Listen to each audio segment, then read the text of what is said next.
요번에 그 젤렌스키 대통령하고 트럼프 대통령이 만났을 때 왜 언성이 오갔는가도 이제 그것과 연관이 돼 있을 거고, 분명히 트럼프는 러시아 말을 들어라, 우크라이나가 러시아 말을 들어야 한다고 했을 때는 푸틴이 내놓은 영토 교환 조건을 들으란 얘기였었고요. 지도를 트럼프 대통령이 내던졌다고 하는데 그 지도가 왜 있었겠어요? 예, 저는 항명대학교 역사 콘텐츠학과 소속 류환수 교수입니다. 현재 국방부 소속 군사편찬위원회 군사라는 학술지휘 편집위원을 맡고 있고요. 그리고 현재 한국 슬라브 유라시아학회 학회장을 맡고 있습니다. 지난주 17일 트럼프와 젤렌스키의 만남의 이유와 어떤 것을 논의했나요? 글쎄요, 저도 이제 최근에 외신을 보고 일정 정도 예상도 했고 일정 정도는 이제 깜짝 놀라기도 했는데요. 아무래도 지난 알래스카에서 푸틴하고 트럼프가 만났는데 그때 일정 정도 합의를 보고 그 다음에 계속해서 전쟁을 협상을 통해서 종전하는 방향으로 나가긴 하는데 세부 사항을 조정하기 위해서 또 한 차례 만난 듯한 느낌이 듭니다. 그래서 그 전에 국제 여론도 있고 아무래도 세부사항 조정을 위해서 어쨌든 간에 이 전쟁이 우크라이나와 러시아 사이 전쟁이고 미국이 중재하는 역할을 하니까 푸틴과의 단판 승부 아니면 큰 승부를 하기 전에 사전포석으로 우크라이나 젤렌스키를 만나서 젤렌스키에게 다시 한번 미국의 입장 내지는 또 러시아의 입장을 사실은 강요한다고 할까요? 괜히 큰형님들 이렇게 러시아하고 미국이 절충을 하고 협상을 하고 타협을 하려고 하는데 크게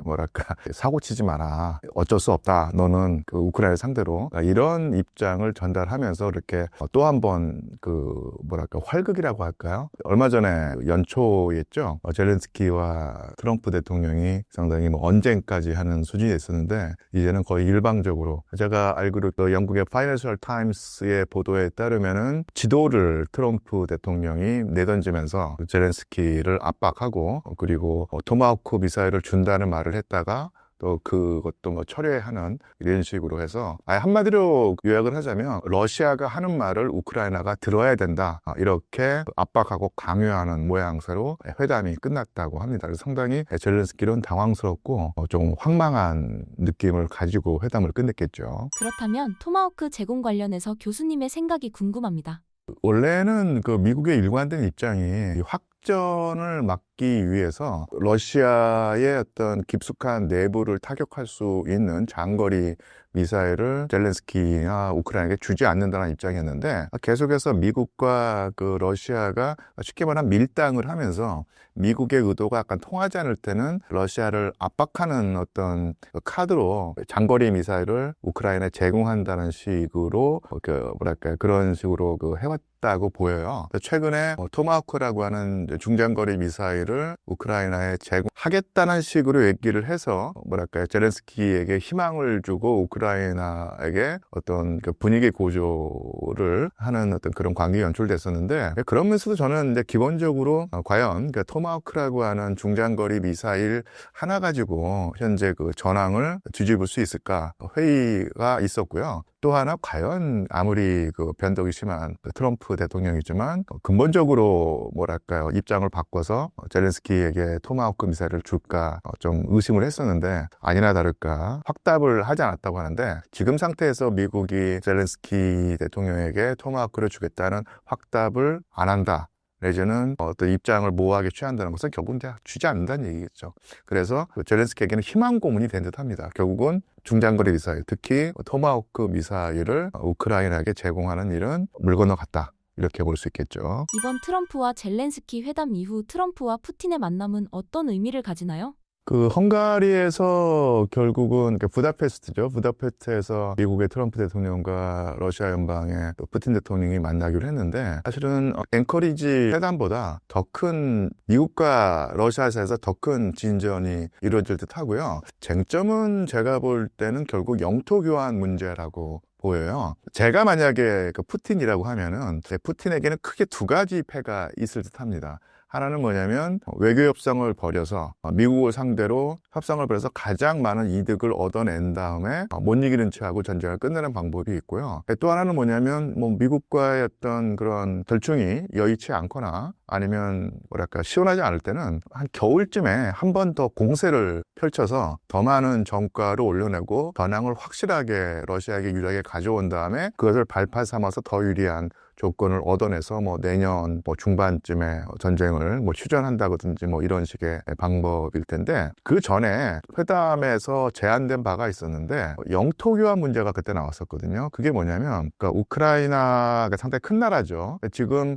러시아가 우크라이나 동쪽의 영토 한 20%를 차지하고 있는데, 크게 보면은 루안스크주가 있고 그다음에 도네츠크주가 있고 그다음에 그 밑에 뭐 헤르손이라든지 자포리자 주가 있는데, 그 루안스크 주와 도네츠크 주가 푸틴에게 중요한 이유가 거기에 뭐 공업시설도 몰려 있지만 근본적으로 거기에 러시아계 주민들이 많이 살고 있었어요. 그리고 러시아계 주민과 우크라이나 중앙정부 간의 어떤 알력과 분쟁이 있었고 2014년부터 2022년까지 도네츠크주와 루안스크주에 있는 친러시아 세력과 우크라이나 중앙정부 간에 내전이 벌어지고 있었고, 러시아 측의 주장에 따르면 우크라이나의 극우 강경주의 세력, 푸틴이 말하는 네오나치 세력과 우크라이나 중앙정부가 도네츠크주와 루안스크주에 있는 러시아계 주민들을 상대로 테러를 가하고 인명을 빼앗고 엄청난 불이익을 주면서 문제가 됐다. 그래서 러시아계 주민들의 인권과 안전을 확보하기 위해서 전쟁을 했다. 이것이 바로 전쟁의 원인이자 명분이다라고 이제 계속 주장을 해왔죠, 푸틴 대통령이.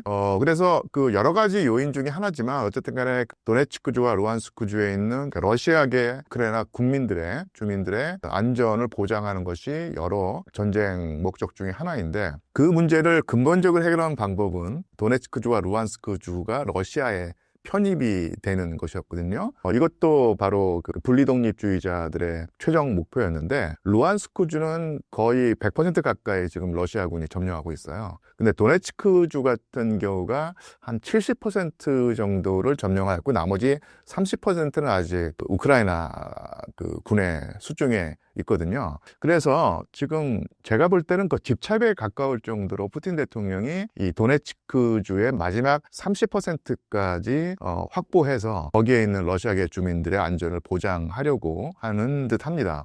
그래서 가장 좋은 방법은 아예 그 군사력을 동원해서 나머지 도네츠크주의 30%를 차지하는 것이 가장 좋은 수겠지만, 그 라스푸티타라고 하죠. 가을비, 겨울비가 내려서 도로가 사라지는 진창이 돼서 전쟁을 수행하기가 어려운 시절이에요. 현재로서는 군사작전을 펼치기가 쉽지가 않고, 사실은 지난 뭐 4년 가까이 그 전쟁을 수행해 오면서 소모전이 됐기 때문에 단번에, 그러니까 물론 그 전황이 그 러시아에게 유리하긴 한데 그 나머지 30%를 단숨에 지금 차지할 수 있는 형편은 아니란 얘기죠. 그래서 지난 회담에서 밑에 헤르손이나 자포리자주에 있는 러시아군 점령지의 일부를 우크라이나에게 넘기고, 그 반대급부로 아직 러시아군이 차지하고 있지 않은, 달리 말하면 우크라이나가 가지고 있는 도네츠크주의 서쪽 30%에 해당하는 지역을 러시아군에게 주면서, 이게 바로 영토 교환이죠. 그리고 나서 취전을 하고 전쟁을 끝내자, 이런 식의 협상이 있었는데 그때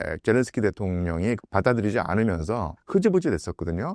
근데 요번에 푸틴 대통령이 다시 한번 강력하게 영토 교환을 요구했다고 합니다. 그러니까 요번에 그 젤렌스키 대통령하고 트럼프 대통령이 만났을 때 왜 언성이 오갔는가도 이제 그것과 연관이 돼 있을 것 같고, 분명히 트럼프는 러시아 말을 들어라, 우크라이나가 러시아 말을 들어야 한다고 했을 때는 푸틴이 내놓은 영토 교환 조건을 들으란 얘기였었고요. 또 그다음에 파이낸셜 타임스의 보도에 따르면 지도를 트럼프 대통령이 그 내던졌다고 하는데, 그 지도가 왜 있었겠어요? 바로 영토 교환 문제를 논의하면서 있었을 텐데, 그래서 결국은 아마 물밑에서 트럼프와 푸틴 사이에는 이 영토 교환에 관한 합의가 이루어졌고 러시아의 요구대로 협상을 진행하려고 하고요. 그 영토 교환 문제가 결국은 부다페스트에서 있을 두 정상회담 사이에 논의되고 그쪽으로 물꼬를 잡지 않을까 싶은 생각이 듭니다. 트럼프가 러우 전쟁을 통해 얻고자 하는 바는 무엇인가요? 트럼프 대통령은 이제 예전에도 이렇게 여러 차례 말씀을 드렸고, 뭐 저뿐만 아니라 다른 전문가들도 다 비슷한 얘기를 하고 있는데, 바이든 행정부까지만 하더라도 미국의 입장은 국제 분쟁 지역, 그러니까 미국의 국익이 걸린 분쟁 지역에 개입을 해서 미국의 의사를 관철한다. 근데 그것이 한 곳이 아니라 두 곳이거나 세 곳이어도 개의치 않고 개입을 한다. 는 것이었거든요. 그런데 트럼프 대통령은 물론 이제 변덕이 심하고 좌충우돌하는 어떤 야상마 같은 어떤 그런 기질도 있지만 어떻게 보면 국제 정세에서는 바이든 행정부보다 더 현실주의적인 측면이 있어요. 그것은 뭐냐면 옛날의 미국이 아니다. 그러니까 미국이 예전 같은 어떤 일극 체제를 이끌어갈 수 있는 그런 강력한 초열강의 위치가 아니기 때문에 힘의 한계가 있다. 그래서 되도록이면 국제 분쟁에 개입하지 않는다는 것이 일관된 입장이었고, 외국 분쟁에 개입하면서 미국의 어떤 힘이 소모되면서 국내에 있는 그 미국 서민들의 생계가 어려워진다라고 하면서 국제 분쟁이 쓸 에너지를 모아둬서 국내의 문제를 해결하는 데 집중하자는 입장이었거든요. 더군다나 미국의 가장 큰 목표는 이제 중국 견제입니다. 그런데 유라시아 대륙에서 중국도 견제하고 러시아도 견제하는 것이 힘이 벅차다는 얘기예요. 그러니까 하나를 선택해야 되는 것인데 그 하나가 아무래도 러시아보다는 중국이란 얘기죠. 중국 견제가 더 중요하니 러시아와 다투면서 힘을 소진하기보다는 그럴 힘을 모아서 중국 견제에 집중하자. 이것이 트럼프의 일관된 입장이라고 할 수 있겠죠. 결국은 이 외교라든지 뭐 이런 것도 결국 사람이 하는 건데 여러 가지 이유가 있겠지만 트럼프 후보가 푸틴 대통령에게 뭐 일정한 인간적 호감을 느끼고 있으면서 같은 값이면 푸틴 대통령과 우호 관계를 유지하려고 하는 그런 개인적인 어떤 뭐랄까요, 그 우호 관계도 이 미국과 러시아 사이의 관계에 작용한다고 보입니다. 러우 전쟁은 결국 어떤 결말을 맞게 될까요? 종전까지 가는데 시간이 꽤 걸릴 것 같고요. 이게 추전하고 종전이 있지 않습니까? 아무래도 이제 추전이 성사될 가능성이 조금은 높아진 것은 사실이에요. 왜냐하면 결국은 이제 미국의 입장이 최근의 사태로 조금 더 뭐랄까요, 확고하게 보이는 듯 합니다. 그게 뭐냐면 우크라이나보다는 러시아에 손을 들어줘서 전쟁을 최소한 그 전선의 전투를 중단한다고 하는 입장이 되겠죠. 사실은 뭐 미국이 개입을 하지 않거나 우크라이나와 러시아의 어떤 그 입장에서 어느 편도 들어주지 않고 그 방관자적인 입장에 있거나 아니면 양쪽의 의사를 다 들어준다는 식으로 입장을 취하면 사실은 협상이 쉽지가 않고 질질 끌 가능성이 있는데, 확실하게 러시아에 손을 들어주고 우크라이나를 주저앉히려고 하는 입장이 이번에 드러났고, 그런 식으로 진행이 되면은 무기 추가 원래부터도 지금 그 전황이 러시아에게 유리하고 우크라이나에게 불리하고 지금 우크라이나가 상당히 어려운 상황에 처해 있는데, 그런 식으로 미국이 확실하게 러시아의 손을 들어주면은 협상의 균형추가 확 기울면서 우크라이나 그 국민이라든지 아니면 우크라이나 정부에게는 불행한 일이겠지만 어쨌든 간에 힘의 균형추가 확실하게 러시아에게 쏠리면은 협상이 타결될 가능성이 있고, 그러면은 일단 전선에서 전투를 중단하겠죠. 그것을 발판 삼아서 전쟁을 완전히 종결하는 강화 협상으로 나아갈 텐데, 강화 협상까지 갈 때는 아직 갈 길이 멀거든요. 그런데 이런 상황이라고 하면 최소한 전선의 전투를 일단 멈추는 휴전은 가능하지 않을까. 물론 그것도 당장은 아니겠고 올해 연말이나 내년 초에 이루어질 가능성이 있는데, 그 가능성이 예전보다 조금은 더 높아진 것은 사실입니다. 2021년 EU 푸틴 직접 대화 제안을 폴란드 발트 3국이 반대한 것이 1년 뒤 침공에 간접 기여했다는 메르켈 전 총리의 주장에 대해서 어떻게 생각하시나요? 한번 뭐 재구성을 해보면요. 메르켈 총리는 지금 물러난 지가 좀 됐죠. 독일의 총리로 상당히 오랫동안 집권을 하다가 메르켈 총리가 은퇴를 했고 경계를 떠났고, 그 다음에 거의 곧바로일까 싶을 정도로 우크라이나 러시아 전쟁이 일어났는데, 그러면 또 이 전쟁이 왜 일어났는가를 살펴보자면 그 전에 그 프리스토리가 있죠. 그건 뭐냐면 갑자기 전쟁이 일어난 것이 아니라 2014년에 러시아가 크림반도를 병합 내지 합병한 이후로 두 나라 사이의 갈등뿐만 아니라 서방 국가들과 러시아 사이의 갈등이 또 이제 고조가 됐었는데, 그러면서 결국 그 저번에 말씀드린 것처럼 이 도네츠크주와 루안스크주에 있는 러시아계 주민들이 우크라이나 중앙의 정부의 압박을 받으면서 불만을 가졌고 분리 독립을 하겠다고 하면서 내전이 벌어졌었거든요. 그래서 일단 내전이 벌어지니까 당연히 민간이 죽고 전투원이 죽어나가는데, 또 하나 그 문제가 된 것이 바로 우크라이나의 푸틴 대통령의 표현을 빌리자면 네오나치입니다. 우크라이나 중앙정부군이 이 도네츠크 루안스크주의 그 친러시아 분리독립주의자들을 제대로 제압하지 못한다는 불만을 품은 그 극우 민족주의, 강경 민족주의 세력이 아예 그 민병대를 조직해가지고 요 루안스크주와 도네츠크주에 테러를 가하고 상당히 그 민간인들에게 위해를 가했어요. 그 당시에 유엔에서도 그 문제가 될 정도로 심한 참극이 있었는데, 그런 식으로 그 분쟁이 지속이 되고 사람이 죽어나가니까 결국은 푸틴 대통령도 이것을 중시했고, 그 다음에 어떤 유럽에서 또 한 번의 내전이 벌어지고 사람이 죽어나가니까 서유럽, 특히 나토 회원 국가들도 여기에 관심을 가져가지고 결국은 이제 협상을 통해서 문제를 해결해 보자 하면서 계속 협상을 벌였죠. 그게 바로 이제 민스크 협정입니다. 그러니까 1차, 2차 민스크 협정이 있었는데 결국은 이게 잘 안 됐어요. 그러면 왜 그 협상이 그 성사되지 않았고 효과를 보지 못했느냐를 놓고, 러시아는 이 서방을 탓하고 서방은 러시아를 탓하는 어떤 그런 입장 차이가 있는데, 어쨌든 간에 그런 식으로 불신을 해소하지 못하고 협상이 깨지게 됐는데, 그때 그 협상의 주체가 한쪽은 러시아였고요. 한쪽은 뭐 예를 들어서 뭐 독일이라든지 프랑스라든지 영국 이런 국가였었는데, 메르켈 총리가 그 당시에 그 총리였죠. 그러니까 이분이 말하는 것은 뭐냐면 좀 더 그 민스크 협상의 어떤 그 판을 키우고 타결을 위해서 개별 국가 간의 협상이 아니라 한쪽에는 러시아, 반대편은 EU 연합, 유럽 연합이 축이 돼서 훨씬 더 큰 규모로 협상을 벌이자는 거였죠.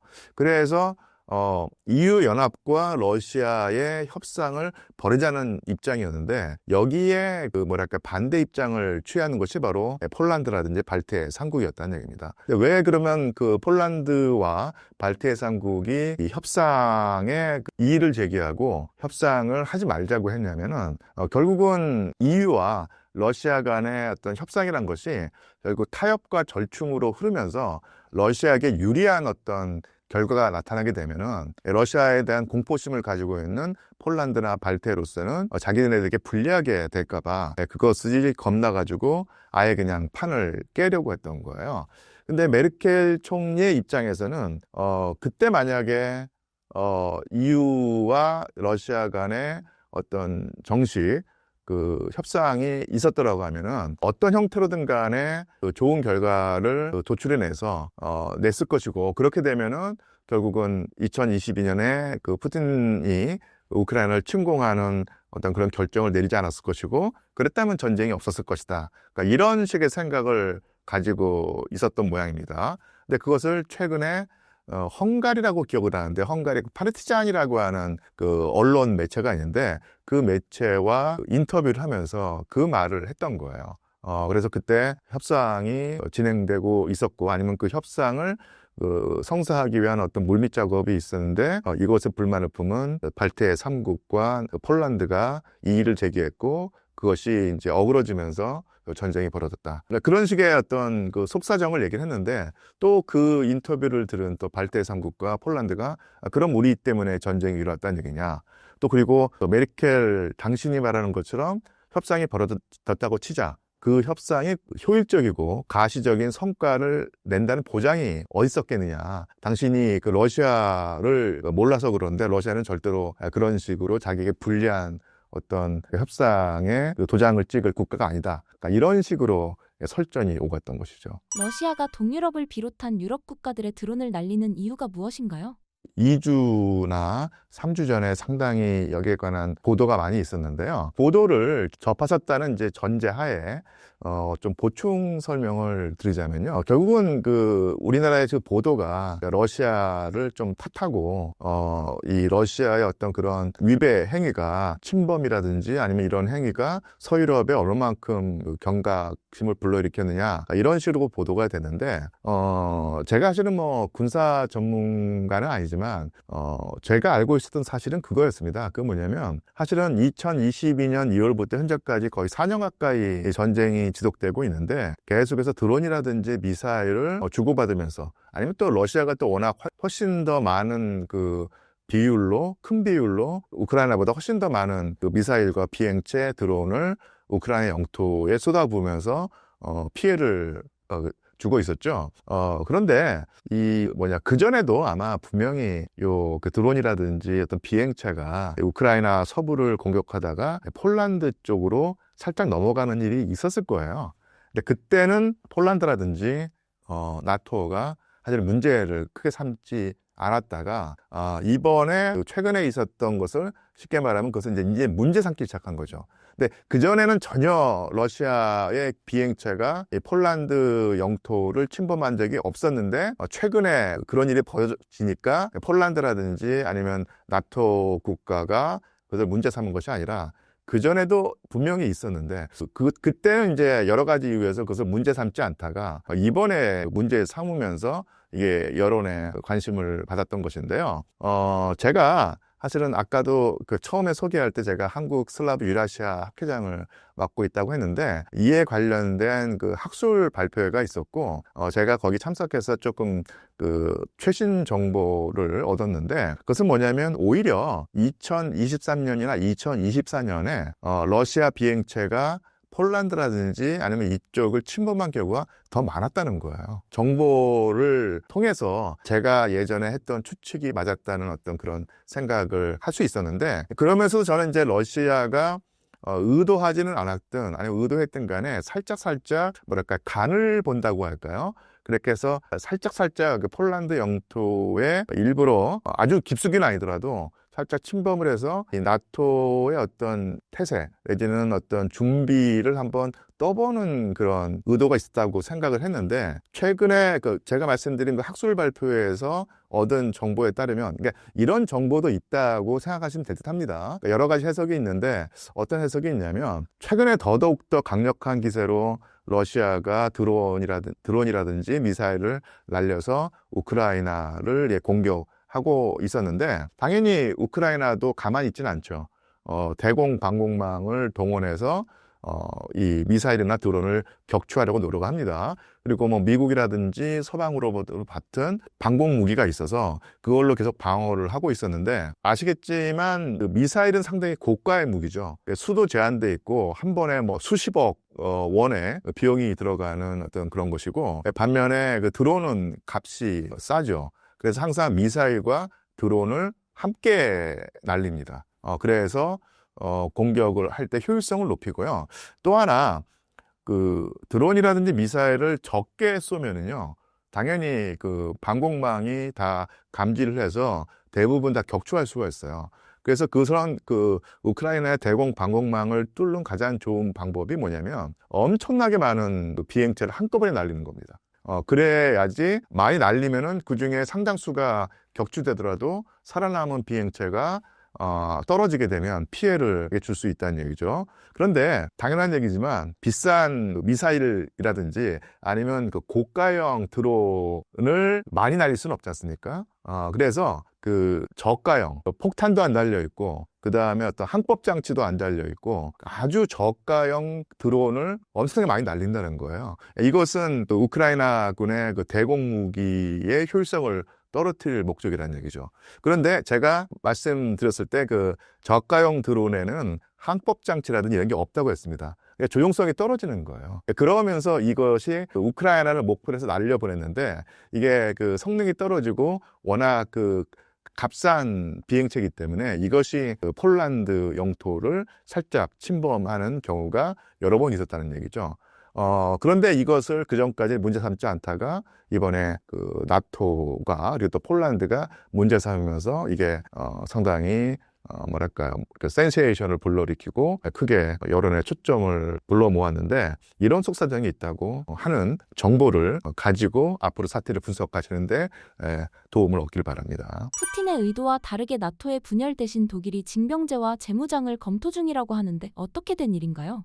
메르켈 총리 얘기가 나왔는데요. 이 상당히 독일 정치가 뭐 흥미롭다고 할까, 아니면 좀 눈길을 끄는 게, 메르켈 총리하고 현재의 그 메르츠 총리가 같은 당 소속입니다. 그래서 같은 당이 지금 계속 집권을 하고 있는데, 같은 당임에도 불구하고 이 메르켈 총리하고 메르츠 총리가 완전히 그 대척점에 있을까 싶을 정도로 성향이 달라요. 일단 메르켈 총리는 러시아의 푸틴 대통령과 상당히 우호 관계라고 하는 표현이 가능할 정도로 가까운 사이를 유지해왔습니다. 그래서 유럽의 그 지도자 중에 푸틴을 어떻게 막 제어한다고 할까요? 푸틴에게 말을 해서 푸틴을 다독일 수 있는 유일한 인물이 거의 메르켈 총리였던 것이거든요. 그리고 푸틴 대통령과 좋은 관계를 유지하니까 러시아의 가장 큰 강점이 역시 에너지 자원일 텐데, 러시아의 값싼 에너지를 독일이 싼 값에 들여와서 독일의 생산 원가를 낮춰서 독일의 품질 뛰어난 공산품이 전 세계에 수출돼서 독일 경제를 상당히 호황으로 이끌어 왔거든요. 아시겠지만 메르켈 총리가 장기 집권할 수 있었던 것은 독일 경제가 아주 잘 나갔기 때문입니다. 근데 독일 경제가 잘 나가는 이유는 독일의 기술이 우수한 것도 있지만, 또한 상당 부분이 러시아로부터 값싼 그 에너지원을 수입해서 그랬던 것인데, 메르켈 총리가 정계 은퇴를 하고 난 다음에 거짓말처럼 나토와 러시아의 관계가 악화되었고요. 전쟁까지 일어났고, 그 다음에 숄츠라고 하는 그 총리 다음으로 총리가 된 분이 그 메르츠 총리인데, 사실 좀 20년 전으로 돌아가서 메르켈이라고 하는 정치인이 총리가 될 때 가장 라이벌이 됐던 정치인이 바로 메르츠였어요. 그런데 그 메르켈이 결국은 선택을 받아서 총리가 되는 것을 보고 이 메르츠가 아예 그냥 정계를 떠나버리고 기업인으로 활동을 했습니다. 그러다가 메르켈이 정계 은퇴를 하고 난 다음에 다시 정계에 복귀를 해서 총리가 된 분이 바로 메르츠 총리인데, 물론 그 개인적인 어떤 정치관이라는 세계관이 있었겠지만, 또한 그런 식의 어떤 그 메르켈과 메르츠 총리의 어떤 그런 뭐랄까, 라이벌 관계 때문인지 몰라도 메르켈과는 정반대의 정책을 좀 추진하고 있어요. 그래서 메르켈이 어쨌든 간에 러시아를 다독이면서 우호 관계를 유지하려고 했는데, 그 정반대에 있다고 하면 러시아에게 강경한 모습을 보이면서 러시아에게 등을 돌리고 러시아를 압박하는 모양새를 취하는 것이 바로 메르츠 총리였다는 얘기입니다.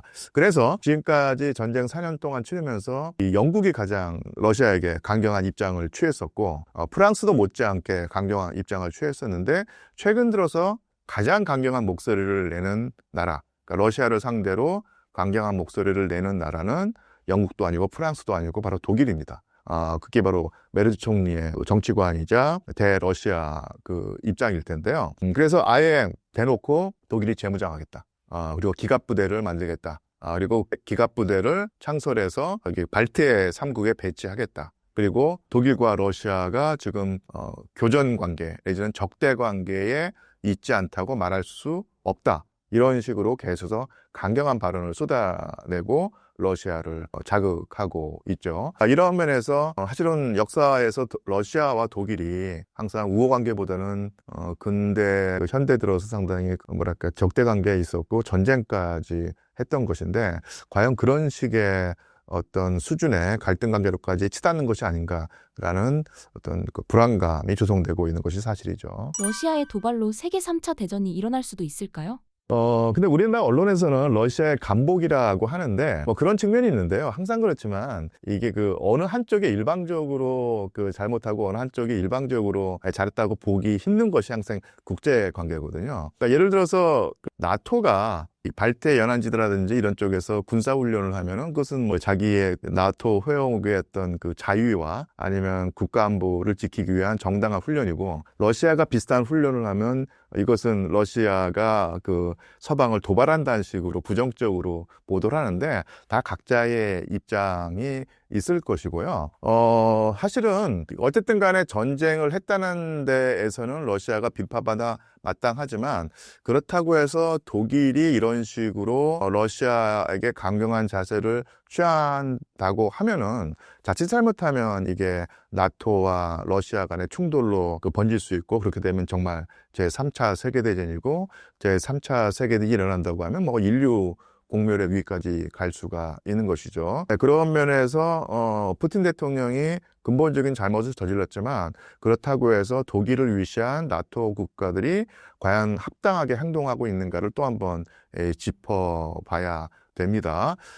그리고 이게 저는 역사학자로서 독일이 재무장한다라고 했을 때 많은 분들이 러시아가 군사력을 키우니까 독일이 군사력을 키우는 것은 어떻게 보면 독일로서는 정당한 행위다라고만 보는데, 독일이 재무장하는 순간 유럽은 또 한 번 전화에 휩싸일 수 있습니다. 독일은 제1차 세계대전을 일으키는데 가장 큰 지분을 차지한 나라고, 제2차 세계대전이 일어나는 데에서 가장 큰 몫을 한 나라가 나치 독일이었다는 얘기죠. 그런 식으로 항상 독일이 재무장을 하면은 유럽에 전란이 일어났는데, 지금도 그런 싸한 느낌이 듭니다. 그러니까 물론 그 꼬투리를 러시아가 제공한 것은 사실이지만, 그렇다고 해서 독일이 재무장하는 것을 우리가 아무렇지도 않게 수수방관하면서 독일이 재무장한 거 뭐 충분히 가능하다 이렇게만 보기는 어렵다는 얘기죠. 독일이 재무장하는 순간 그야말로 제3차 세계대전의 가능성이 조금 더 올라갈 염려가 있고요. 또 하나, 제가 역사학자이기 때문에 과거의 사례를 들어서 한번 도움이 될 만한 선례를 다시 한번 언급하고 싶은데요. 최근에 메르츠 총리가 독일 기갑사단을 만들어서 그 기갑사단을 발트 연안에 배치해 놓겠다라고 했을 때, 이게 러시아에게 어떤 의미로 다가가는 겁니다. 그래서 물론 그 나토 측의 입장을 두둔하는 시각으로 보자면, 발트해 3국이 러시아의 침공을 받을 가능성이 있기 때문에 그것을 지키기 위해서, 나토가 지키기 위해서 독일의 기갑 전력이 배치된다고 하지만, 러시아 입장에서는요, 이렇게 생각을 할 것 같아요. 나토 회원국이나 서유럽이 항상 그 발트해 3국의 독립을 중시하고 그것을 북돋아주고 뒷받침해준다고 하는데, 역사의 선례를 들어보자. 항상 서유럽의 강력한 국가가 러시아를 침공할 때는 항상 발트해 3국을 통해서 왔다. 말로는 발트해 3국의 독립을 뒷받침한다고 하지만, 항상 그 발트해 3국을 러시아로부터 떼놓고 러시아가 발트해 3국의 통제권을 뺏기는 순간 항상 서유럽의 강력한 군사력이 거기에 배치됐고, 그 배치된 군사력을 통해서 발트해 3국을 통로 삼아서 러시아를 공격했다. 그게 제2차 세계대전이 그랬고, 제1차 세계대전 때 그랬다는 얘기죠. 그래서 러시아는 오히려 독일의 기갑 전력이 발트해 연안에 배치되는 그 상황 때문에라도 다시 한번 발트해 3국을 통제한다든지 아니면 그쪽을 점령해서 근본적인 후환을 제거하겠다는 유혹에 시달리는 거예요. 그러니까 이게 양측의 입장을 한번 보자면은, 나토 입장에서는 러시아가 발트해 연안을 공격할 가능성이 있으니 그 가능성에 대비해서 독일의 기갑 전력을 배치한다고 주장할 것이고, 러시아는 역사의 선례를 통해 볼 때 항상 이 발트해 3국이 러시아의 통제에서 벗어나는 순간 항상 서방이 러시아를 공격하는 통로로 이용되어 왔다. 다시 한번 그런 꼴을 당할 수는 없다. 2차 세계대전 때 우리가 당했던 피해를 생각하면은 도저히 이 상황을 방관할 수 없다라고 하면서 서방의 전력이 들어와 있는 발트해 지역을 가만 내버려둘 수 없으니 여기를 우리가 통제해야 되겠다, 내지는 점령해야 되겠다는 생각을 할 수 있다는 얘기죠. 그래서 어느 측의 그 입장이 옳은가는 또 따져봐야 되겠지만, 결국은 이런 식의 발트해 연안국을 둘러싼 힘의 겨루기가 다시 한번 더 큰 분쟁, 심지어는 제3차 세계대전의 가능성을 높이는 측면이 있다는 얘기고요. 만약 그런 식으로 비극으로 치닫게 됐을 때 어느 쪽에 책임이 있는가를 또 따지는 것은 허망한 문제가 되어버립니다. 다 러시아도 할 말이 있는 것이고 나토도 할 말이 있는 것인데 그런 경우에 섣불리 우리가 판단을 내기보다는 어쨌든 간에 더 큰 비극으로 번져나가는 사태를 막는데 더 주력을 해야 할 것이고 그런 상황을 만들어내는 쪽으로 지혜를 모아야 되겠죠. 트럼프는 러우 전쟁에서 발을 빼려고 하는데 유럽 국가 영국, 프랑스, 독일 은 전쟁을 끌고 가려고 할까요? 근데 결국은 그것은 미국의 세계 전략의 변화와 연동된 문제일 텐데요. 지금까지 영국, 프랑스, 독일과 그 나토 회원국들은 미국이 큰형님 노릇을 해서 군사력을 제공해주고 그 미국의 군사력 우산 아래에서 자국의 국방 예산을 적게 쓰거나 안 쓰면서 이 경제를 키워오는 전략을 취해왔거든요. 그래서 흔히 우리가 나토라고 하지만 나토의 나토 전력의 태반 거의 80, 90%는 다 미국의 전력이었고 그 나머지를 자잘하게 나토 회원국이 맡는 입장이었습니다. 그러면서 러시아의 위협을 견제한다, 통제한다는 식으로 생각을 해왔던 것인데요. 트럼프 대통령이 추진하고 있는 전략은 간단합니다. 동맹관계 별로 중요하지 않다. 그리고 해외 분쟁에 개입하지 않겠다. 설령 그것이 나토라고 하더라도 나토에 우리가 괜히 그 천문학적인 돈을 쓰고 우리의 에너지를 소모하면서 끼어들고 싶지 않다. 쉽게 말하면 서유럽 당신들의 국가 안보는 당신들의 돈으로 감당하라. 미국이 대신 내주지 않겠다. 이거거든요. 처음에는 트럼프가 그런 입장을 취했을 때, 고개를 갸우뚱했었는데, 점점 시간이 가면 갈수록 이것이 그냥 하는 공허한 말이 아니라 정말 그렇다고 보이니까요. 부랴부랴 나토 회원국, 정확히 말하면 영국, 프랑스, 독일은 자기들만의 힘으로 자신들의 국방을 지켜야 된다고 하는 처지에 처했습니다. 그러니까 미국이 없는 국가 안보를 생각해야 됐던 것이죠. 그러니까 러시아에 대한 공포심이 있는 거예요. 실제로 러시아가 서유럽을 공격할 그 가능성과 의사가 있는가는 또 별도의 문제이고 그런 또 공포심을 가지고 있다는 얘기죠. 그래서 자체 힘으로 군사력을 키워야 한다는 얘기입니다. 그래서 어떻게든 간에 러시아를 주저앉혀야 되는데 러시아를 주저앉히려고 하면은 결국 러시아가 계속 우크라이나에서 전쟁을 하는 상황을 유지해야 한다는 얘기죠. 그래서 우크라이나에 군사력을 투입해서 허우적 되는 상황이 있어야지 서유럽이 러시아의 공격으로부터 안전하다고 본다는 얘기입니다. 그래서 직접적으로 군사력은 보내지 못하더라도 계속 군사 원조를 해서 우크라이나가 러시아에게 저항할 수 있는 상황을 만들어 준다는 것이고요. 그러니까 이런 상황 때문에 트럼프 대통령은 발을 빼려고 하는데 영국, 독일, 프랑스는 계속해서 우크라이나를 지원하는 것이고요. 또 하나 우크라이나를 지원하는 정도가 아니라 독일 같은 경우는 재무장에 나선다고 하고요. 프랑스 같은 경우도 비약적으로 국방비를 증액한다고 하는데 그리고 또 러시아의 또 공포심을 키우고 있죠. 러시아는 원래부터 호전적인 국가고 팽창적인 정책을 추구하는 국가이기 때문에 우크라이나에 만족하지 않고 폴란드라든지 발트해 삼국이라든지 더 나아가서 서유럽까지 서두를지 모른다. 그래서 제가 최근에 사실은 예전에 공부를 했던 독일어 그리고 지금은 많이 잊어버렸던 독일어를 다시 되살려내서 독일의 언론 보도를 좀 살펴봤는데요. 지금 독일에서 가장 큰 호황을 누리고 있는 업종이 있다고 합니다. 그게 뭐냐면요.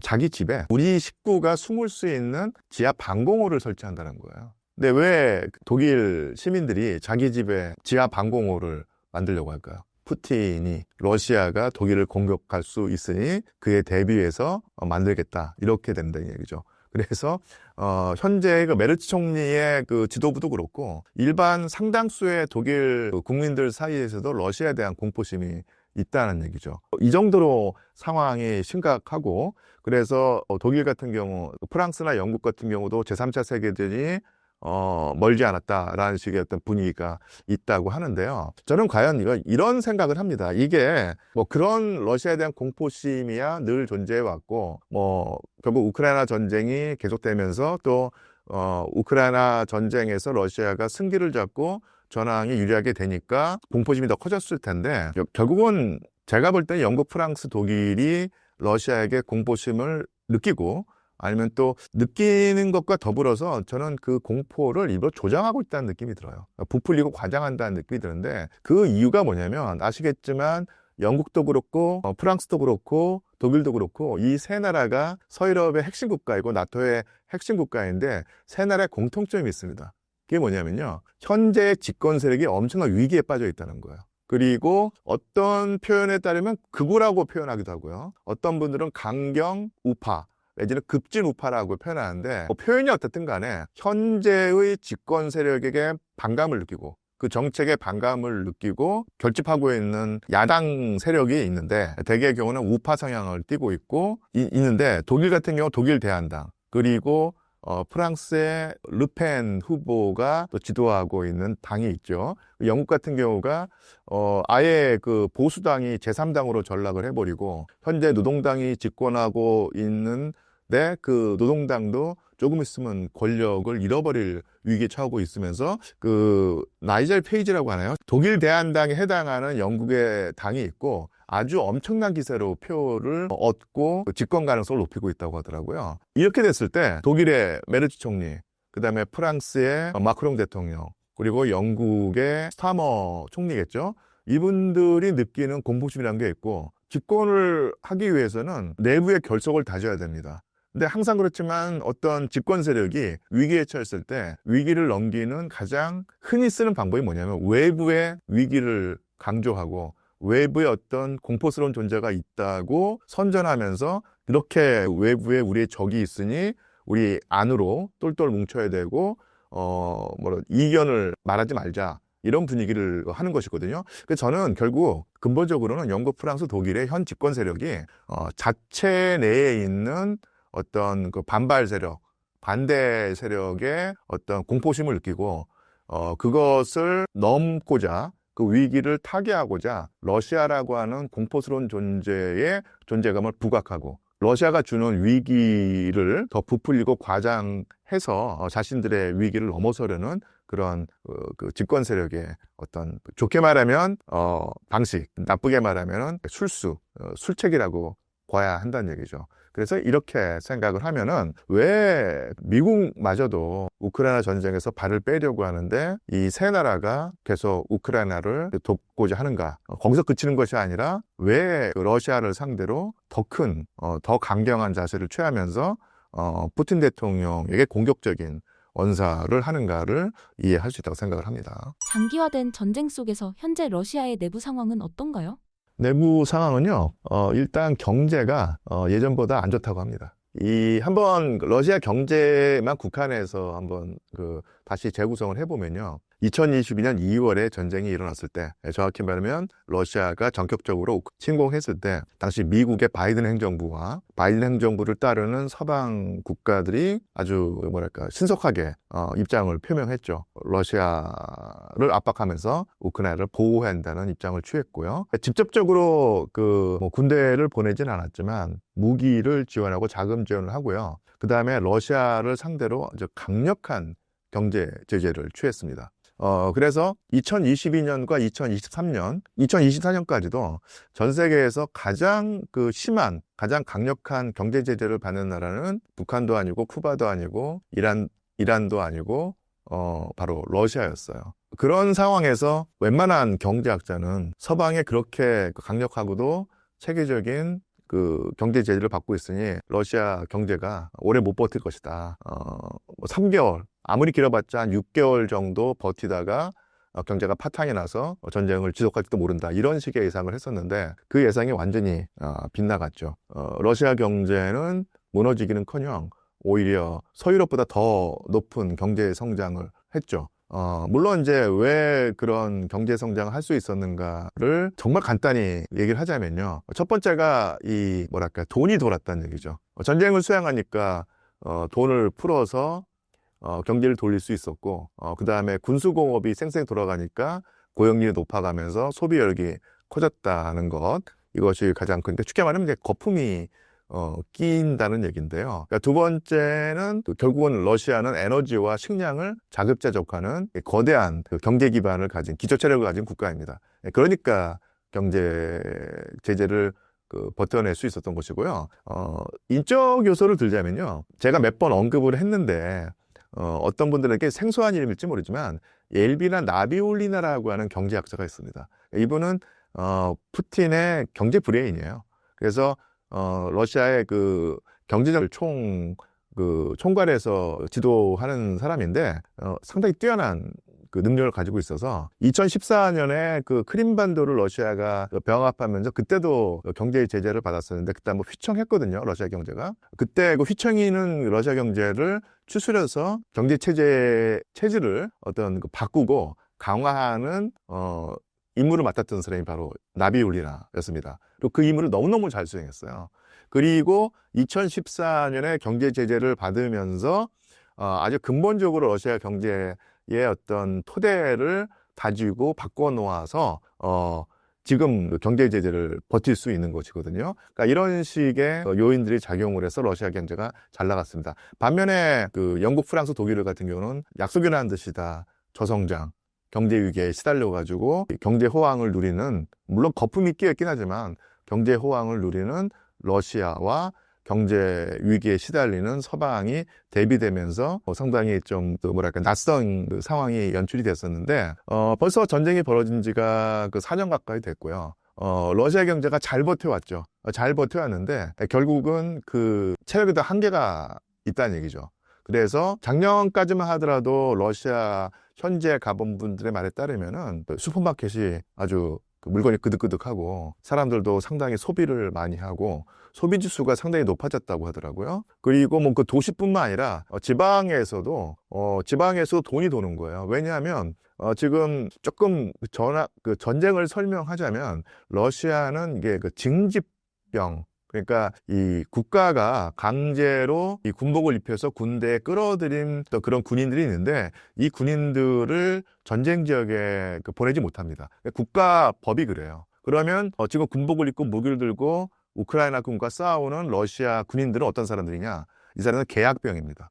그러니까 계약을 맺고 얼마의 돈을 받고 전투 임무를 수행하겠다는 계약을 하고 전투 임무에 투입된 사람이거든요. 그래서 상당히 고가의 보수를 받고 싸우는 사람들입니다. 이 사람들이 주로 러시아 지방 출신이거든요. 소수민족 거주구역이라든지 아니면은 모스크바나 상트페테르부르크 같은 대도시가 아니라 지방에, 그러니까 경제 혜택이 별로 없는 그런 그 저소득층이 많이 사는 지방에서 그런 계약병이 많이 났습니다. 그래서 그 계약병이 받은 돈이 그쪽에 풀리면서 지방까지도 활성화됐다는 얘기죠. 이게 바로 이제 2024년까지의 상황이었는데 그런 상황이 이제는 서서히 뭐랄까요? 빠지고 있습니다. 결국은 물론 러시아의 경제 체력이 강해진 것도 사실이지만 어쨌든 간에 전쟁을 통해서 거품 경제가 끼었고 그 거품 경제가 작년까지 지속이 됐는데 올해 들어오면서 서서히 그 거품이 꺼진다. 그리고 소비 지수가 떨어지고 이런 현상이 보인다는 거예요.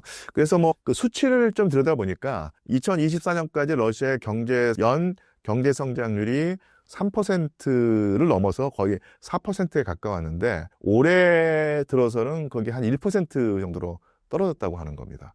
그래서 결국은 지난 4년 동안 러시아가 잘 버텨왔고 그다음에 일정 정도 호황까지 구가해 왔었는데 이제는 잔치가 끝났다. 그래서 서서히 하강 국면으로 들어서고 있는데 그것이 바로 이제 올해인 듯하다. 근데 그렇다고 해서 또 러시아 경제를 아주 어둡게 볼 수는 없는 게 이게 그 하강 국면에 들어섰다는 것이 러시아 경제가 이제 완전 파탄났다. 이렇게 보는 것도 너무 지나친 예측이라는 얘기죠. 그래서 이제 호황이 끝나고 잔치는 끝났지만 그렇다고 해서 이제 쪽박 차는 그런 단계는 아니고 서서히 내려가는 어떤 그런 하강 국면일 것이고 또 여기에 러시아의 그 옐비나 나비울리나 이런 경제 브레인들이 또 그냥 손 놓고 있지는 않겠죠. 우리가 경제 그 하강 국면에서 연착륙, 경착륙 얘기를 하는데 결국은 그 경착륙이 아니라 연착륙을 할 수 있게 조정을 해 나가면서 충격을 줄인다고 할 수 있겠죠. 만약에 그렇게 된다면 이 하강 국면이 필연적인데 이 하강 국면을 러시아의 경제 브레인들이 잘 조정하면서 그 낙폭을 적게 하고 연착륙이 이루어지게 된다면 전쟁 수행 능력이 타격을 받는 일을 방지하면서 계속해서 이 전쟁을 만약에 계속 전쟁을 하게 된다면 전쟁을 지금까지 전황을 러시아에게 유리하게 가져왔는데 그 상황이 근본적으로 바뀔 가능성이 아마 없지 않을까. 계속 이 추세가 바뀌지 않을 것이고 러시아의 전쟁 수행 능력이 유지가 되지 않겠는가 이렇게 예측해 볼 수 있습니다. 폴란드는 난민 수용부터 군사 지원까지 우크라이나를 전폭적으로 돕고 있는데 결국 우크라이나의 가장 강력한 후원국이 된 걸까요? 예, 뭐 가장 강력한 후원국 하나일지는 모르겠지만 가장 강력한 후원국 중에 하나였던 것은 분명한 사실입니다. 그래서 우크라이나에 그 전쟁이 일어난 다음에 많은 난민들이 생겨났는데 그 난민들을 가장 많이 받았던 국가 중에 하나가 바로 폴란드였죠. 그리고 이 폴란드가 원래 러시아랑 원래부터 대립 관계가 있었고 역사적으로 많은 그 구원이 있기 때문에 항상 그 러시아에 대한 공포심을 가져왔고 한때는 러시아의 속국이었을 때도 있었으니까요. 그래서 러시아에 대한 어떤 견제를 해왔는데 우크라이나가 러시아를 상대로 잘 버텨줘야지 폴란드의 국가 안보가 더 탄탄해진다 생각을 하고 계속해서 물심양면으로 도왔던 것이 분명한 사실입니다. 사실 역사를 따지고 보면 이 폴란드와 우크라이나의 관계도 사실은 그렇게 우호적이진 않았어요. 오히려 1943년도, 1944년도 제2차 세계대전 기간 동안에 우크라이나에 있는 강경 극우 민족주의 세력, 나치에 부역했던 우크라이나 사람들, 그리고 또 오늘날 푸틴 대통령이 그 네오나치라고 부르는 우크라이나 정치 세력의 어떤 그 전신격인 그런 정치 세력이 있었는데 이 세력이 1943년, 1944년에 우크라이나 서부에 사는 폴란드계 주민 10만 명 내지 15만 명을 학살한 그 역사적 사례가 있거든요. 그래서 상당히 그 폴란드가 우크라이나에게도 안 좋은 감정을 가지고 있는 것이 사실인데 현 상황에서만큼은 그런 과거의 얽매기보다는 어쨌든 간에 그 러시아를 견제하는데 필요하니 우크라이나와 포란드가 서로 그 유대 관계, 밀착 관계를 유지한다는 공감대가 형성이 돼 있었고 그래서 지난 3년 동안 우크라이나 난민들을 받아들이고 우크라이나 정부를 지지하는 입장에 있었죠. 그런데 또 이것은 그 정부의 입장이고요. 폴란드 국민들 사이에서는 또 미묘한 또 어떤 감정의 변화가 있습니다. 그 전까지는 러시아가 공포스러운 존재이기 때문에 우크라이나를 돕는데 별 이의를 제기하지 않았었는데 전쟁이 너무 장기화되고요. 그리고 또 한 가지 돌발 변수라고 할까요? 어떤 좀 교란 요소가 있었는데 그게 뭐냐면 아까도 말씀드린 것처럼 폴란드에 상당히 많은 우크라이나 난민들 내지는 우크라이나 국민들이 들어와서 더부살이를 하고 있는데 놀랍게도 네오나치 성향의 우크라이나 젊은이들이 폴란드 안에서 공공연하게 나치를 찬양하고 그 다음에 그 뭐랄까요 예전 제가 설명드린 것처럼 1943년, 1944년에 그 폴란드계 주민을 학살했던 그 우크라이나 그 나치 부역 세력을 찬양하는 어떤 그런 행동을 했던 거예요.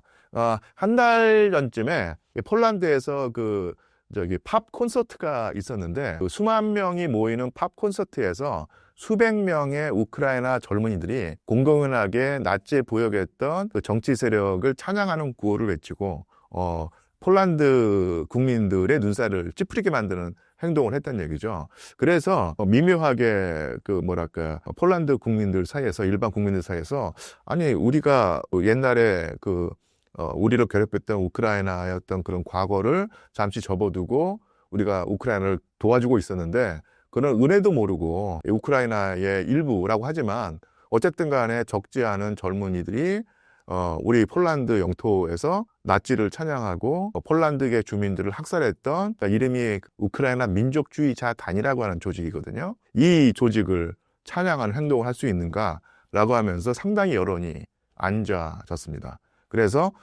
폴란드 정부와 폴란드 국민들 사이에서 그 우크라이나를 대하는 어떤 감정의 불일치가 생겨났다. 그리고 그 불일치가 얼마큼 커질지를 조금 저희가 관심을 가지고 지켜봐야 될 것인데요. 또 한 가지 제가 여기서 우리나라에 널리 알려져 있지 않은 어떤 일종의 사건이라고 할까요? 그 에피소드를 말씀드릴 텐데, 1943년, 1944년에 나치에 부역한 우크라이나 민족주의자 단이 학살했던 폴란드 주민 10만 명, 15만 명의 넋을 기리는 기념비를 세웠습니다. 사실은 이 우크라이나 러시아 전쟁 기간 동안에 폴란드는 우크라이나 정부를 돕고 지지하는 입장이었기 때문에 옛날에 있었던 그 사건을 다시 생각나게 하는 어떤 그런 기념비가 좀 껄끄러워가지고 반대 입장을 취했었는데, 폴란드의 시민단체가 아니 그 역사적 사건을 없던 것처럼 할 수는 없다. 그리고 그 수많은 넋을 기려야 되기 때문에 반드시 세워야 된다고 하면서 기념탑을 세웠습니다. 그런데 최근에 훌리가니즘이라고 하죠. 누구의 소행인지는 밝혀지지 않았지만 몰래 그 기념비에 쥐라피티라고 하나요? 그것으로 낙서를 해놓은 거예요. 그 낙서가 뭐냐면 우크라이나 민족주의자단 만세였습니다. 달리 말하면 이 소행은 제가 볼 때라면 뭐 누구라도 생각할 수 있겠지만 폴란드에 있는 우크라이나 네오나치 세력이 했던 거예요. 사실 이런 사건, 그러니까 지금 폴란드가 우크라이나를 돕고 있는데 옛날에 역사적인 비극의 어떤 그 기념비에 폴란드인들이 우크라이나에게 당했던 그 희생자들의 넋을 기리는 기념탑에 그런 그 희생을 불러왔던 민간인을, 폴란드 민간인들을 학살했던 우크라이나 민족주의자단의 구호를 외치면서 찬양하는 이런 행위를 했을 때 엄청난 분노를 느꼈겠죠. 그러니까 이런 식으로 폴란드와 우크라이나 사이에 어떤 뭐랄까요, 미묘한 감정의 앙금이 남아 있는데 시간이 갈수록 이 앙금이 커져간다. 그리고 어떻게 보면 좀 이해가 안 되는 상황인데, 푸틴이 말하는 네오나치에 해당하는 그 세력이 오히려 폴란드인들의 감정을 자극하면서 그들과의 어떤 사이를 벌리고 있다. 이런 에피소드를 좀 우리가 알 필요가 있습니다. 그렇다면 푸틴의 속셈은 무엇일까요? 글쎄요, 그 푸틴의 속셈은 이 전쟁을 승리로 이끌어서, 그러니까 러시아가 이 전쟁을 통해서 얻으려고 했던 전략 목표를 달성하는 것이겠죠. 그 전략 목표의 가장 중요한 부분은 일단 따지고 첫 번째가 이 도네츠크주와 루안스크주에 있는 러시아계 주민들의 안전을 보장하는 것. 두 번째가 원래 목적은 아니었지만 전쟁을 거치면서 아예 그 전략 목표됐어요. 우크라이나 동쪽에 있는 영토 20%를 확실하게 러시아 영토로 보장받는 것. 물론 러시아 헌법을 개정을 해서 거기에 있는 주민들에게 러시아 국적을 부여해서 러시아 영토로 선언을 했지만 국제사회에서 인정을 받지 못하고 있는데 이것을 인정받는 거죠. 구체적으로는 미국의 어떤 뭐랄까요, 인정을 받는 것입니다. 이것이 바로 이제 두 번째일 것이고요. 가장 근본적으로는 결국은 우크라이나를 무력화하고 중립화해서 나토 회원국이 되는 사태를 막고요. 그리고 다시는 우크라이나가 러시아에게 적대 정책을 펴지 못하도록 레짐 체인지를 해서 우크라이나를 친러시아로 만들든지 아니면 최소한 중립국화를 해서 러시아의 국가안보를 확실하게 확보하겠다. 이것이 속셈이겠죠. 그러려고 하면 이 전쟁을 확실하게 더 유리하게 가져와야 됩니다. 근데 문제는 그런 식으로 간다고 했을 때 미국은 발을 빼고 있는데 이 서유럽 국가들이 여러 가지 이유에서 저번에 설명드린 것처럼 러시아에 대한 전통적인 공포심, 그리고 또 하나 자체 경제 위기가 정치 위기를 타개하려는 어떤 그런 정치적인 속셈에 따라서 이 우크라이나를 계속 지원하고 있고 러시아의 강경책을 취하고 있는데 푸틴은 그렇게 된다면 이 서유럽의 힘을 빼내야 될 텐데요. 그 힘을 빼내는 것은 뭐냐면 현재 집권 세력에게 타격을 가하는 것입니다. 근데 그 타격을 가하는 것이 당연히 뭐 군사력이라든지 이런 것은 아니고요. 지금 독일 같은 경우에 독일 대한당이라고 하는 이 정치 세력이 집권까지 노리면서 힘을 키우고 있죠. 그런데 이 영국도 그렇고 이 프랑스도 그렇고 독일도 그렇고 이 지금 현재 가장 강력한 야당 세력이 정치적인 성향으로는 우파, 뭐 극우라고 할 수도 있고 급진 우파라고 할 수 있는데, 원래 그 극우라든지 급진 우파는 공격적인 대외 정책이라든지 아니면 또 유럽 안에서 보면 러시아에 대한 어떤 그 적대적인 입장을 취하기 마련인데, 현재의 그런 세력은요, 특이하게도 어떻게 보면 특이하게도 외국 분쟁에 개입하는 것을 별로 안 좋아합니다. 그리고 러시아에게도 적대적인 어떤 정책을 보이지 않는 속성을 가지고 있어요. 근데 왜 그러냐면은 현재 그런 정치 세력의 가장 큰 불만 세력이 뭐냐면, 우리도 지금 힘들고 배고프고 추워서 어려운데 왜 우리의 세금을 저 멀리 다른 나라에 쏟아부어야 되느냐? 그리고 왜 우크라이나를 돕는다고 거기에 세금을 쏟아붓느냐? 그럴 돈이 있으면 우리 국내에 돈을 부어서 가난하고 힘든 사람 좀 편하게 해달라 이런 것이거든요. 물론 가장 큰 문제는 뭐랄까요, 외국인 노동자 문제이지만 그런 식으로 대외 정책 면에서 국제 분쟁 개입보다는 내치 그리고 반러시아 성향보다는 중립적인 입장을 취한다는 얘기죠. 푸틴 대통령 입장에서 보면은 상당히 구미가 당기겠죠. 현재의 독일의 집권 세력보다는 독일 대한당이 집권을 하게 되면은 독일의 정책이 바뀌면서 러시아에게 유리한 국면이 초래될 것이고 비슷한 상황을 영국과 프랑스에서도 바라게 되겠죠. 그래서 푸틴의 입장을 간단히 요약하자면은 당연한 얘기지만 전쟁을 승리로 이끄는 것. 그러기 위해서는 현재의 유럽의 정확히 말하면 영국, 프랑스, 독일의 현재의 집권 세력이 위기에 빠지거나 아니면 아예 권력을 잃어야 된다. 이런 상황일 텐데 여기서 뭐 어떤 분들은 푸틴이 뭐 하이브리드전이라고 하나요? 아니면 여러 가지 여론 조작이라든지 이런 걸 통해 가지고 인위적으로 영국, 프랑스, 독일의 정치 위기를 심화할 것이다라고 생각을 하는데 좀 거기서 좀 많은 또 뭐랄까요, 논쟁이 있습니다. 정말로 그렇게 개입을 해가지고 바꿀 것인가? 근데 과연 또 러시아에게 그런 어떤 역량이 있는 것인가? 아니면 역량이 있다고 하더라도 그렇게까지 죽자 살자 개입을 해가지고 무리에 수를 둘 것인가 따져볼 문제가 있을 텐데요. 어쨌든 간에 푸틴 대통령으로서는 현재 마크롱 대통령, 독일의 메르츠 총리, 그리고 영국의 스타머 총리가 마음에 안 들고 이들의 실권을 바라면서 반대 정치 세력이 집권하는 상황을 염원하고 있겠죠. 이렇게 정리할 수 있겠습니다. 러우 전쟁의 진행 상황과 지금 시점에서 우크라이나 내부 상황은 얼마나 심각하다고 보십니까? 사실은 전황은 확실하게 러시아에게 유리하고 우크라이나에게 엄청나게 불리한 것이 분명한 사실입니다. 그래서 간혹가다 우리나라 언론에서 이 전쟁을 수행하면서 우크라이나군이 거두는 작은 전술적 승리라고 할 수 있죠. 쉽게 말하면 전체 대세는 러시아군이 계속 우크라이나군을 압박하면서 성과를 내고 있는데 우크라이나군이 저항하면서 수세에 몰려있는 것이 분명한 사실인데 하다 보면 작은 승리를 거둘 수가 있잖아요. 근데 그런 승리를 엄청나게 크게 보도하면서 마치 우크라이나 군이 전황을 뒤바꾼다는 식으로 보도하는 경우가 있는데 사실 그것은 우크라이나를 응원하는 심정에서 기분 좋은 어떤 보도일 수는 있겠지만 전체 전황을 객관적으로 보도한다고는 볼 수 없고요. 전황은 사실은 결정적인가는 따져봐야 될 문제겠지만 전반적인 흐름과 추세는 확실하게 러시아에게 유리하다. 그리고 시간이 갈수록 우크라이나는 어려워진다. 그래서 지금 얼마 전에 있었던 젤렌스키 대통령과 트럼프 대통령의 회담 도중에 트럼프 대통령이 젤렌스키에게 러시아 말을 들어라. 말을 듣지 않으면 러시아의 전면적인 공격을 감당해라. 이렇게 말을 했거든요. 그러니까 결국은 트럼프 대통령도 러시아가 우크라이나를 상대로 우위를 점하고 있는 것은 분명한 사실이고 또 시간이 흘러갈수록 우크라이나가 불리한 어떤 정도가 더 심화되리라고 하는 판단을 하고 있다는 것을 우리가 당연히 유추해 볼 수 있겠고요. 사실은 지금까지 올해 들어서 전황을 알려주는 지도를 보자면은 아주 획기적인 전선의 변화는 없는 듯 보이거든요.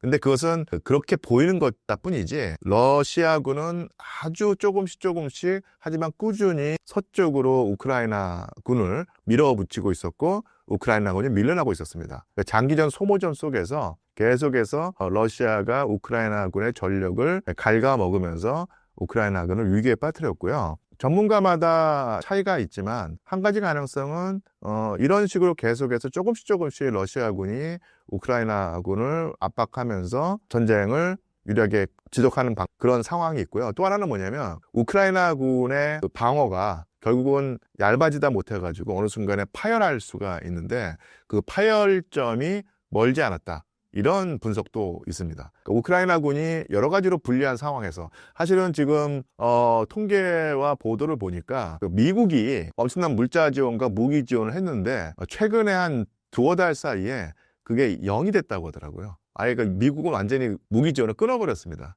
그리고 그 대안으로 영국, 프랑스, 독일이 아니면 나토 회원국이 그러니까 우크라이나를 돕고 있었는데 그것도 사실은 반토막이 났다고 하더라고요. 그러니까 이런 식으로 사실은 우크라이나군은 병력도 모자르고 그다음에 자체 경제가 붕괴되면서 돈도 없는 상황에서 미국과 그 서유럽 국가의 돈을 받아서 근근히 버텨오고 있었는데 이것이 결국 한계에 봉착하면서 지금 어느 순간에는 이게 파열이 될 가능성이 있는데 그 파열점이 다가왔고 파열된 시기가 머지않았다고 하는 주장도 있습니다. 그래서 결국은 요컨대 소모전으로 지속될 것인가 아니면 어느 순간에 우크라이나 군이 붕괴할 것인가를 놓고 이견은 있지만 이 전반적인 그 트렌드가 흐름이 러시아에게는 유리하고 우크라이나에게 불리하다. 이것은 뭐 의심의 여지가 없다고 보입니다. 최근에는 젤렌스키의 부패, 정치적 무능, 내부 탄압 논란까지 불거지고 있습니다. 교수님께서는 어떻게 평가하십니까? 사실은 이게 저는 조금 세게 표현하자면요. 서방의 위선이라고 표현하고 싶은데 제가 왜 위선이란 말을 왜 했냐면요. 2022년에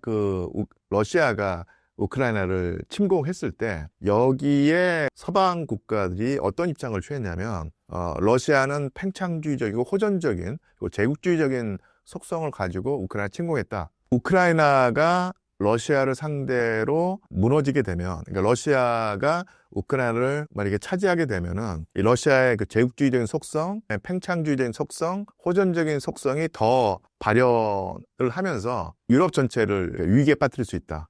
그래서 반드시 우크라이나를 지켜내야 한다고 하면서 우크라이나가 러시아의 권위주의, 제국주의, 팽창주의에 맞서는 세계의 인권과 민주주의와 그다음에 정의, 자유의 어떤 보루다라고 자리매김하면서 러시아라는 악에 맞선 우크라이나의 선이라고 하는 구도를 그려가지고 우크라이나를 지원을 했거든요. 사실 우리나라 언론에서도 그런 식으로 많이 보도가 되었었죠. 그런데 사실 그 전에 분명히 서방과 미국은 우크라이나가 가장 부패한 나라, 그다음에 정치 지도부가 썩어 빠져서 국가 발전에 기틀을 마련하지 못하고 엄청난 부정부패가 이루어지고 있다는 사실을 잘 알고 있었습니다. 하지만 러시아에게 맞선다는 그 이유 하나만으로 그런 것을 눈감아주고 있었거든요. 그리고 전쟁이 일어나면서 또 천문학적인 물자 지원과 자금 지원이 이루어지고 있는데 이것들이 중간에 줄줄줄 새서 예를 들어서 미국이 우크라이나에게 100을 지원해주면 그중에 상당수가 어떤 경우 절반 이상이 전선으로 가지 못하고 중간에 착복되고 횡령되는 사태를 다 알고 있었어요. 그러면서 그걸 쉬쉬하고 있었던 것이죠. 그러다가 이 전황이 불리해지고 그다음에 트럼프 대통령이 미국에 등장을 하면서 트럼프 대통령은 아예 이런 생각까지 했습니다. 뭐냐면 엄청나게 많은 돈이 우크라이나에게 지원되고 있는데 그것이 다 중간에 새고 있다. 부정부패한 우크라이나의 그 정치 지도자들과 관리들이 착복하고 있다. 더더군다나 미국의 민주당 행정부가 이 자금 지원을 하면서 돈 세탁을 했다고 생각을 하는 거예요. 그러면서 계속 이 지원을 끊으려고 하고 있는 것이거든요. 이런 상황에서 그전까지는 쉬쉬했던 우크라이나의 부정부패 상황, 그리고 그 부정부패의 한 중심에 젤렌스키가 있다는 사실을 인정을 하고 아니면 아예 그냥 드러낸 것이죠. 왜냐하면 제가 볼 때는 트럼프가 젤렌스키를 다루는 어떤 한 방변인 것 같아요. 일단 젤렌스키가 마음에 들지 않고요. 두 번째는 젤렌스키를 도왔던 것은 바이든 행정부의 입장이었고 자기는 그것이 아니다 라고 하면서 바이든이 판단력이 흐려서 아니면 올바른 그 성정이 아니어서 그 부정부패한 우크라이나와 젤렌스키를 도우면서 어두운 측면을 가려왔는데 나는 그러지 않겠다라고 하면서 그들 까발겼다는 얘기죠. 거기에다가 러시아와 어떤 미국이 협상을 벌이면서 큰형님끼리 큰 딜을 하면서 대타협을 하려고 하는데 거기에 어깃장을 놓고 방해하는 사람이 바로 젤렌스키라고 보면서 젤렌스키한테 그런 식으로 경고를 던지는 거죠. 너 자꾸 큰형님들이 노는데 끼어들어가지고 파토 내려고 하면 너 가만 안 두겠다. 너의 부정부패를 까발겨서 너를 정치적으로 매장할 수 있다. 그러니 말 들어라 라고 하면서 이쪽에 협박 카드로 썼다고 봅니다. 그러면서 만약에 트럼프가 생각하기에 젤렌스키가 통제 불가능한 수준까지로 대든다든지 아니면은 미국의 말을 듣지 않으면 그 부정부패를 이유 삼아서 레짐 체인지를 할 가능성이 있는 것이죠. 이런 설명을 드리면 많은 분들이 아니 뭐 러시아는 뭐 부정부패 없느냐 말을 하는 분들이 있으면서 왜 러시아의 부정부패는 눈 감아 주고 우크라이나의 부정부패만 이게 까발기느냐 아니면 과장하느냐고 하는 분들이 있는데 당연히 그 러시아에도 부정부패가 심하죠.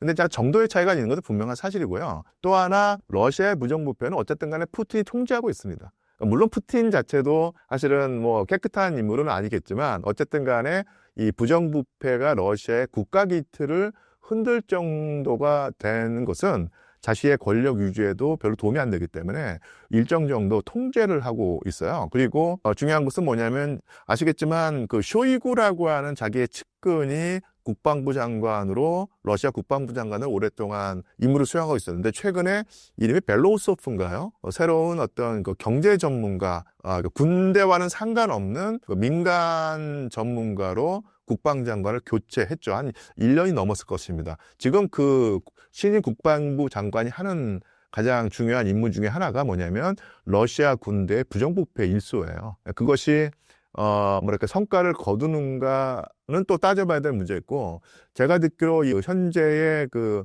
러시아 국방부 장관의 어떤 그런 방침에 반발하는 러시아 군부 세력이 있다고 들었는데 어쨌든 간에 그런 식으로 푸틴 대통령이 쇼이구라고 하는 자기 측근을 이제는 그 뭐랄까요 밀어내고 문민 국방부 장관을 들여보내서 부정부패를 억제하거나 제어하려고 하는 노력을 한다는 자체는 사실은 이 푸틴 대통령도 이 부정부패 문제를 통제해야지만 자기의 권력이 유지된다는 사실을 잘 알고 있다는 것이고요. 그런 면에서 이 러시아의 부정부패와 우크라이나의 부정부패는 양적인 차이도 있고 질적인 차이가 있다. 이렇게 볼 수 있겠죠. 현재 우크라이나 국민의 젤렌스키에 대한 여론과 러우 전쟁 이후 겪게 될 결말은 어떨까요? 글쎄 뭐 우크라이나의 그 앞날을 예측한다는 것, 특히 이제 정권의 문제를 예측한다는 어려운 것인데 전반적인 추세를 놓고 보자면 다시 한번 더 먼 과거로 가보겠습니다. 젤렌스키가 대통령이 될 때 사실은 그 전에 우크라이나의 그 정치의 부정부패 난맥상에 우크라이나 국민들이 엄청난 염증을 느끼고 있었거든요. 그 염증이 너무 심하다 보니까 차라리 기존의 권력자보다는 전혀 정치에 때묻지 않은 신인을 요구했던 것이고 그 신으로 발탁된 사람이 바로 이 젤렌스키였거든요. 그래서 처음에는 기대가 컸습니다. 그래서 그 지지율이 상당히 높았었는데 실제로 뭐 전혀 그 정치에 그 몸담고 있지 않았던 신인이 그것도 정치적 기반이 없는 상태에서 대통령직을 수행하려고 하니까 이게 쉽지가 않죠. 그러면서 공약으로는 부정부패를 일소하고 중립적인 정치 대내외 정책을 취하면서 난국을 타겠다고 하는데 어느 것도 풀지 못했어요. 그러면서 정말로 인기가 급전직하였죠. 그래서 2022년 한 2월, 그러니까 전쟁이 벌어지기 전에 제가 기억하기에 그 젤렌스키의 지지율이 20대 중반이었습니다. 그런 추세로 가다 보면은 이제 거의 뭐 실각할 가능성이 있었는데 전쟁이 일어나면서 사실은 위기 상황에서 내부의 결속을 다진다고 하면서 또 젤렌스키가 처음에 그 결사항전의 모습을 보여주면서 국민들의 지지가 다시 올라가서 한때는 뭐 7, 80%까지 지지가 올라갔죠. 그러다가 전쟁 3년, 4년을 겪으면서 서서히 지지율이 떨어졌고요. 더더군다나 물론 뭐 전쟁을 지도하면서 어쩔 수 없었다고 하지만 헌법에 규정된 대통령 선거도 하지 않고요. 전황도 분리하고 자기의 정적에 엄청난 그 탄압을 가하면서 라이벌들을 제거했습니다. 사실은 저번에 설명드린 것처럼 서방은 젤렌스키 대통령을 민주주의와 인권과 자유의 보루로 설정을 했지만 전쟁 상황일지라도 국회를 운영하고 정당을 운영하는 과정을 놓고 보면 젤렌스키는 거의 독재자와 같은 행동을 보여왔어요. 아예 입법을 통해서 자기의 그 라이벌들을 다 체계적으로 제거했고 일체의 저항 활동을 하지 못하게 했었다는 얘기죠. 이런 식으로 그 전쟁 상황을 이용하면서 자기의 권력을 굳혀왔다는 얘기죠. 그러니까 우크라이나 국민들에게 좋은 모습을 다가지 않았을 것입니다. 그래서 실망도 있고 그 다음에 염증도 느끼고 더더군다나 전황도 분리하고 하면서 뭐랄까요, 젤렌스키 대통령의 지지율이 떨어졌죠. 그래서 한 올해 초에 놓고 보면은 아마 그 젤렌스키에 대한 불만이 60, 70% 여론조사를 해보면 그 젤렌스키에 대한 지지가 30%, 40% 정도로 이미 2023년에 그 골든 크로스가 일어났고 지금은 젤렌스키에게 불만을 느끼는 국민들이 더 많다는 얘기죠. 그러니까 물론 전쟁을 하고 있기 때문에 이 전쟁 상황 때문에 젤렌스키가 한순간에 뭐 몰락한다든지 아니면 지지율이 뭐 10% 정도까지 떨어지는 일은 벌어지지 않겠지만 그 매 앞엔 장사 없다고 또 젤렌스키 대통령의 지지율이 지속적으로 하강하는 것은 분명한 사실이고요. 여기서 젤렌스키 대통령은 정치적 결단을 내려야 되겠죠. 그 뭐냐면 헌법에 보장된, 헌법에 입각한 내지는 지금까지 자기가 전쟁 상황을 이유로 들어서 지연해왔던, 2번이나 지연해왔던 대통령 선거를 해서 국민들의 선택을 받든지 아니면은 다시 한번 전쟁을 이유로 들어서 대통령 선거를 치르지 않고 계속 지금까지 해왔던 것처럼 일체 정치적 라이벌들을 제거하면서 권력을 굳힐지 선택을 해야 됩니다. 그 선택을 했을 때 어떤 결과를 가져올지는 또 지켜봐야 될 문제고 제가 섣불리 예측을 못하겠지만 지금 젤렌스키는 갈림길에 서 있다. 그런 상황이고 불길하게 느껴지는 것은 사실은 우크라이나 국민들에게 전쟁 영웅이었던 사람이 잘루진이라고 하는 군인이었거든요. 이 잘루진이가 잘 싸웠기 때문에 이 러시아의 공격을 막아내서 이 키이우 수도를 지킬 수 있었고 러시아를 상대로 장기전을 펼칠 수 있다고 하는데 그렇게 그 능력을 보여줬던 잘루니 총사령관의 인기가 올라가니까 젤렌스키가 위기감을 느끼고 전격적으로 해임을 한 다음에 영국으로 보내버렸어요. 영국 대사로 보내버렸어요. 그런 상황에서 우크라이나 국민들 사이에서 젤렌스키가 마음에 들지 않으면 대체자가 있어야 되는데 누가 좋을까 했을 때 많은 사람들이 그 잘루지니 전 총사령관을 떠올렸다는 얘기입니다. 그래서 항상 이 우크라이나의 대통령 선거 문제가 나올 때마다 잘루지니 전 총사령관, 이제 현재의 영국 주재 우크라이나 대사의 행보가 어떤지 관심을 끌었는데 최근에 잘루지니가 대통령 선거가 있을 때 자기는 출마하지 않겠다고 하는 입장을 바뀌었다고 하더라고요.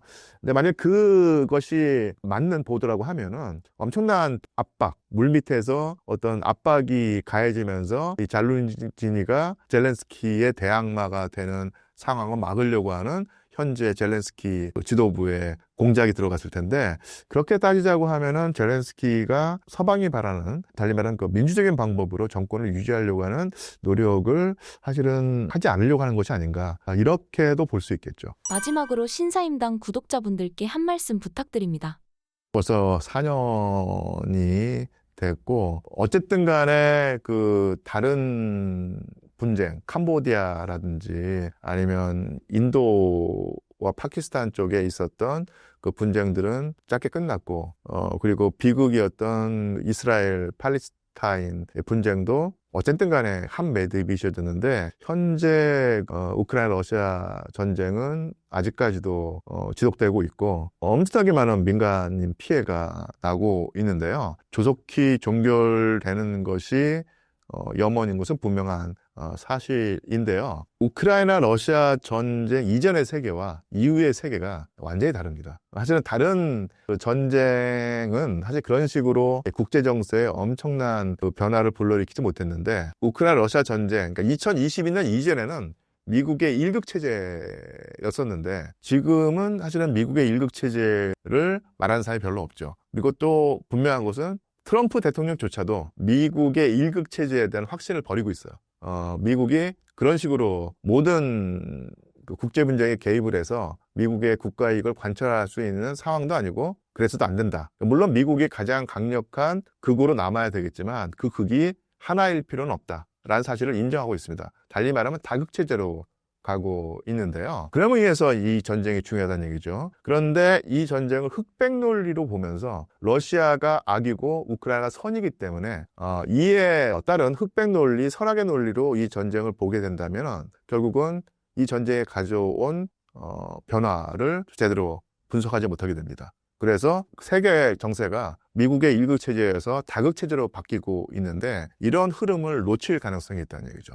그래서 물론 전쟁에 대한 윤리적인 도덕적인 가치 판단을 해야 되겠지만 그것을 너무 단순하게 하는 순간 이 전쟁의 본질을 놓치게 되고 전쟁의 본질을 놓치게 되면은 이 전쟁이 가져온 국제 정세의 근본적인 변화를 우리가 제대로 파악할 수 없게 되기 때문에 이것은 대한민국의 생존에 불리하게 작용한다. 그래서 냉철한 어떤 합리적인 시각을 가지고 전쟁을 분석해서 우리 대한민국의 생존을 도모해야 될 텐데, 그런 대전제에서 이 전쟁을 아주 면밀하게 분석할 필요가 있고요. 제가 그 전쟁의 한 측면을 말씀드렸는데, 제가 말씀드린 측면이 전체다라는 얘기는 아니고, 이 한 측면은 우리나라 언론에 주로 이제 보도가 되지 않는 그런 측면이기 때문에, 제가 드린 정보를 참고해서 더 폭넓은 견지에서 전쟁을 파악하시고 우리들의 슬기를 모으는데 되게 좀